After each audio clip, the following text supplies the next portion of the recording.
Presiden Prabowo Subianto mengutarakan keinginan Indonesia mempelajari program makan bergizi gratis atau MBG yang dinilai sukses berjalan di Brazil. Keinginan itu disampaikan Prabowo saat menghadiri Indonesia-Brazil Business Forum di Rio de Janeiro pekan ini. Mulanya, kepala negara mengatakan keinginannya untuk fokus pada elemen strategis dan fundamental sebuah negara yang kuat dan modern. Namun, Prabowo menekankan kalau ketahanan pangan adalah yang utama. Prabowo juga menyebut tidak ada guna menjadi anggota Aliansi Ekonomi Internasional Dunia seperti G20 jika masih banyak anak-anak yang tidak bisa makan di negaranya. Karena itu, program ketahanan pangan adalah hal yang utama pada masa kepemimpinannya ke depan. Hal ini sejalan dengan misi negara-negara G20, yaitu ingin memerangi kemiskinan dan kelaparan.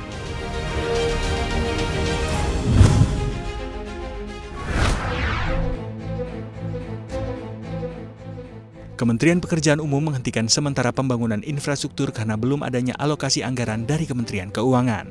Menteri Pekerjaan Umum Dodi Hanggodo mengatakan, salah satu contoh yang dihentikan pembangunan itu adalah infrastruktur bendungan. Ia mengatakan tidak akan ada pembangunan bendungan mulai saat ini. Ia mengatakan penghentian pembangunan infrastruktur besar itu didasari atas perintah Presiden Prabowo Subianto karena terbatasnya anggaran. Dodi pun belum bisa menjelaskan sampai kapan penghentian pembangunan ini akan dilakukan.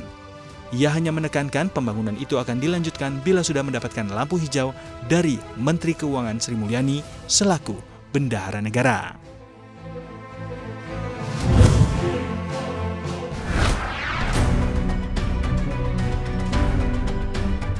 Setelah sukses menguji jalan road test B40 dengan hasil yang menjanjikan, pemerintah mulai menyiapkan langkah berikutnya dalam program energi terbarukan berbasis biodiesel, yakni B50. Deputi 2 Bidang Koordinasi Pangan dan Agribisnis Kemenko Perekonomian, Dida Gardera menyampaikan, uji coba teknis B50 direncanakan akan dimulai pada tahun 2025. Proses uji coba B50 akan berjalan paralel dengan implementasi B40 yang saat ini tengah difinalisasi. Pemerintah terus berkoordinasi dengan berbagai pihak, termasuk prinsipal kendaraan dan produsen bahan bakar nabati atau BBN, untuk memastikan kesiapan teknis dan infrastruktur pendukung. Dida juga menyebut pemerintah saat ini telah memiliki roadmap untuk meningkatkan kadar biodiesel secara bertahap mulai dari B40 hingga B100. Implementasi penuh B50 kemungkinan dilakukan pada 2027 hingga 2028 tergantung hasil uji coba dan kesiapan semua aspek, termasuk mesin kendaraan dan pendanaan.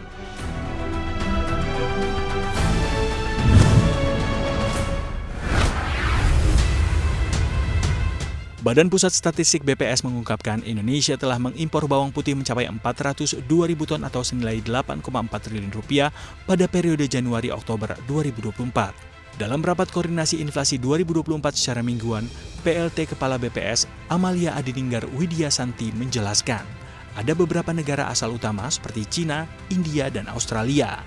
Lebih rinci sebanyak 400,84 ribu ton atau senilai 529,22 juta dolar Amerika Serikat berasal dari China, sebanyak 1,75 ribu ton berasal dari India, dan 2,04 ton berasal dari Australia.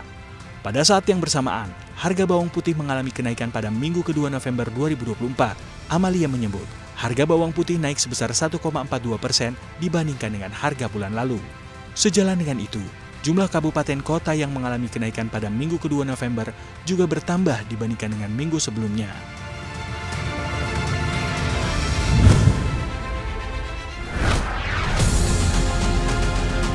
Situasi krisis melanda Laos, tetangga RI di ASEAN. Negara yang tercekik tumpukan utang ke China itu kini harus pula berjuang keras guna mengendalikan inflasi yang menggila. Harga pangan meningkat begitu tajam, sehingga semakin banyak rumah tangga yang harus keras berjuang mencari makan.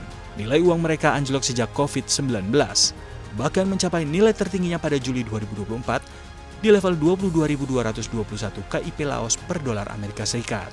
Pandemi dan inflasi Rusia ke Ukraina juga menyebabkan harga-harga di seluruh dunia melonjak.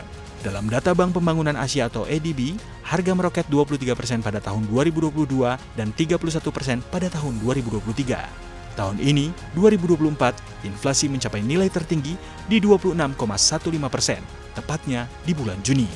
Meskipun pertumbuhan ekonominya konsisten selama 3 dekade, Laos tetap menjadi salah satu negara termiskin di Asia. Di mana infrastruktur transportasi terbatas dan kebanyakan terdiri dari tenaga kerja yang berketerampilan rendah yang sebagian besar bekerja di bidang pertanian. Harapan hidup di negara itu hanya 69 tahun. EDB mengatakan bahwa hampir 1 dari 3 anak di bawah usia 5 tahun mengalami hambatan pertumbuhan karena kekurangan gizi, salah satu tingkat tertinggi di dunia.